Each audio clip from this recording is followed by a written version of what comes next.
അസ്സലാമു അലൈക്കും വറഹ്മത്തുള്ളാഹി വബറകാതുഹു. എന്തെല്ലാം ചങ്ങായിമാരെ, സുഖമല്ലേ? അള്ളാൻ്റെ അനുഗ്രഹത്താൽ ബുദ്ധിമുട്ടൊന്നും ഇല്ലാതെ കറക്റ്റ് ടൈമിന് തന്നെ ഫ്ലൈറ്റ് എത്തി. അതുപോലെ തന്നെ വീട്ടിലെത്തി നാസ്തെല്ലാം കഴിച്ചൊന്ന് കടന്നുറങ്ങി. ഉച്ചക്കൊന്ന് എണീച്ച് ചോറൊക്കെ തിന്ന് പിന്നെ ഉറങ്ങി കേട്ടാ.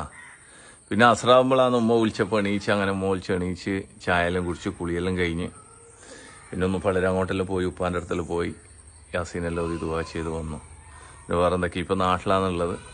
ഓക്കെ, അപ്പോൾ നാട്ടിൽ ഉണ്ട്. ഇൻഷാ അല്ലാഹ് ആർക്കും ബന്ധപ്പെടുകയാണെങ്കിൽ എന്നോട് പറഞ്ഞാൽ മതി, ഞാൻ നാട്ടിലുണ്ടാവും. പിന്നെ വേറെ എന്തൊക്കെയാണെങ്കിൽ വിവരങ്ങളൊക്കെ പറയും. നാട്ടിലെ കാലാവസ്ഥ അവിടെ നിന്ന് നല്ല ചൂടത്തൊക്കെ വന്നിട്ട് ഇവിടെ എത്തിയിട്ട് ഈ നല്ല തണുപ്പ് ഇതും കാണുമ്പോണ്ടല്ലേ എന്താണെന്നറിയാം. ഇറങ്ങുമ്പോൾ തന്നെ നല്ല മഴ കിട്ടി, നല്ല മഴയായിരുന്നു. ഇപ്പം മഴയൊന്നുമില്ല, ഇപ്പം മരിവാകാനായി ഏകദേശം സമയം. അങ്ങനെ എല്ലാവരും രാത്രിക്കകത്തെ ഭക്ഷണം ഉണ്ടാക്കേണ്ട തിരക്കിലാണ്.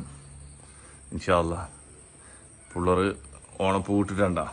ഇവിടെ എല്ലാവരും കൂടി വന്നപ്പോൾ അവരിവിടുന്ന് പൂവെല്ലാം കൊണ്ടുവന്നിട്ട് ഓണപ്പൂ ഇട്ടതാ.